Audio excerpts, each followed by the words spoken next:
Have you ever wondered how Bitcoin went from an obscure discussion on an online forum to one of the most valuable assets on the planet? Today, I'm going to take you through every phase of this revolution, from its creation to where it stands today. It's a journey filled with innovation, crises, crashes, recoveries, and milestones that changed the global financial system forever. Let's begin! The story of Bitcoin starts in 2008.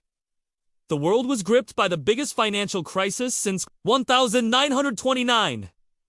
Major banks were collapsing, millions of people were losing their homes, and trust in the traditional financial system was completely shattered. As governments printed trillions of dollars to keep everything from falling apart, a mysterious name appeared online: Satoshi Nakamoto. In October of that year, Satoshi published a 9-page document, the now famous Bitcoin White. In it, he described the radical idea of a peer-to-peer electronic cash system. A system that doesn't rely on banks, is completely decentralized, and can be sent anywhere in the world without needing permission from anyone. Then, in January 2009, the very first block on the Bitcoin network was mined, the Genesis block. Inside, it was a historic and somewhat defiant message. It quoted a headline from the Times newspaper about government bailouts for banks. It was a clear, direct reminder of why Bitcoin was created in the first place. Soon after, the first ever transaction on the network took place between Satoshi and the late great developer Halvings. At the time, almost no one noticed this small exchange, but a financial revolution was quietly beginning. In 2010, something happened that now seems absolutely unbelievable. 10,000 Bitcoins were used to buy 2 pizzas. At the time, nobody cared. Today, that amount would be worth hundreds of millions of dollars. This event, now celebrated as Bitcoin Pizza Day, marked the first time Bitcoin was used to buy something in the real world. Soon after, the first crypto exchanges started to appear, and for the first time, Bitcoin began to have a real, fluctuating price. It went from just fractions of a cent to $1, then $10, and eventually, it shot past $100. The market was still incredibly small, driven mostly by tech enthusiasts, programmers, and a few curious early adopters who saw the potential in this new digital money. Then came 2013. This was the year Bitcoin truly exploded onto the world stage. It started appearing in mainstream media, catching the attention of investors and spreading its name far beyond the niche tech community. The world was waking up to this new digital phenomenon. But with this rapid growth came its first major disaster. The biggest exchange at the time, a Japanese company called Gox, where most Bitcoin trading took place, collapsed. It was a perfect storm of internal problems, devastating hacks, and total mismanagement. Billions of dollars in Bitcoin seemingly vanished into thin air. The price crashed dramatically, and many influential voices in finance and media declared Bitcoin dead. But they had no idea. It was only the beginning of a much longer story. After the spectacular collapse of Gox, Bitcoin entered a long, cold period. Confidence had been shattered, the regulatory landscape was completely unclear, and public interest quickly faded away. This period became known in the community as the first crypto winter. It was a quiet, brutal time for anyone who had invested. But in this quiet moment, something crucial was happening behind the scenes. Developers, the true believers, kept building.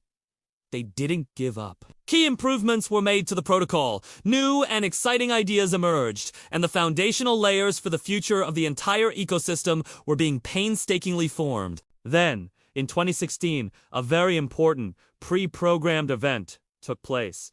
The reward that miners received for securing the network was automatically cut in half. This process, which happens roughly every 4 years, reduces the rate at which new Bitcoins are created, making the supply even more scarce. Historically, in the months following each halving, Bitcoin's price has tended to begin a significant upward trend. And that's exactly what happened this time! The market slowly but surely recovered, and a brand new phenomenon emerged, the ICO boom. New projects were creating their own digital tokens and raising millions of dollars, sometimes in minutes, through initial coin offerings. This combination of intense hype, genuine innovation, and a fresh wave of public interest pushed Bitcoin's price to an astonishing peak of nearly $20,000 in 2017.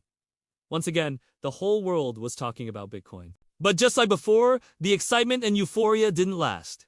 In 2018, the market crashed hard. Many of the ICO projects that had raised millions turned out to be worthless. People lost fortunes, and mainstream interest plummeted once again. Another brutal crypto winter arrived. But this time, something important was different. While retail investors fled the market, a new, powerful group began to pay attention.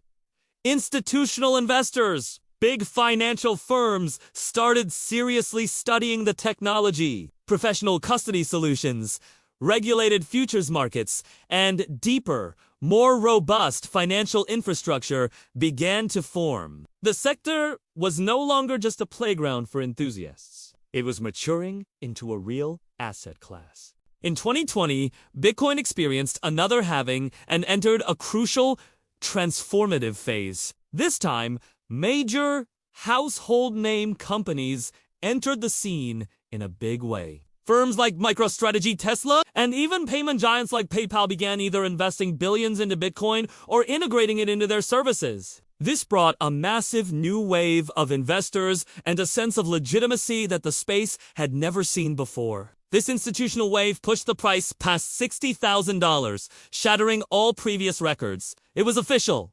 Bitcoin was no longer just a niche tech curiosity. It had become a globally recognized asset. But in 2022, another major crisis hit the industry. A cascade of fragile, over-leveraged projects collapsed, and the market plunged yet again. The biggest shock came with the sudden, spectacular fall of FTX, one of the largest and most trusted exchanges in the world. In just a matter of days, it went from a multi-billion-dollar empire to complete bankruptcy, taking billions of customer dollars and much of the public's confidence down with it. The fallout was immense, and once again, the headlines screamed that Bitcoin was finally, truly dead. And once again, Bitcoin survived. From 2023 onward, Bitcoin began its slow and steady recovery. The FTX disaster forced the industry to clean up its act. Regulation around the world became clearer. The underlying infrastructure continued to improve, and cautious but determined institutional investors returned. The biggest milestone of this entire period was the landmark approval of spot Bitcoin ETFs in the United States. This finally allowed traditional investors to buy and hold Bitcoin easily and securely through their existing brokerage accounts. The result? A fire hose of new capital entered the market, pushing Bitcoin to new all-time highs. Today, in 2025, Bitcoin has carved out a solid place for itself as a form of digital store of value, often called digital gold. With its limited supply, its resistance to censorship, and its global accessibility, it has become a true alternative to the traditional money system for millions of people. More than just a currency, it represents a powerful philosophy, the idea of financial freedom without intermediaries. So, what comes next? The journey is far from over. More halvings will make Bitcoin even scarcer. We'll likely see greater institutional adoption, more countries recognizing Bitcoin in some official capacity, and new technologies like the Lightning Network making payments faster and cheaper than ever before. Bitcoin may not replace every currency in the world, but it has already changed the global financial system forever. This was the incredible journey of Bitcoin from a 9-page document published by an unknown creator to one of the most important financial assets of the 21st century. Now, I want to hear from you. At what stage did you first hear about Bitcoin? Was it during the Pizza days, the MT, Gox collapse, the 2017 boom, or maybe just recently? Comment below and let me know. Thanks for watching, and I'll see you next time.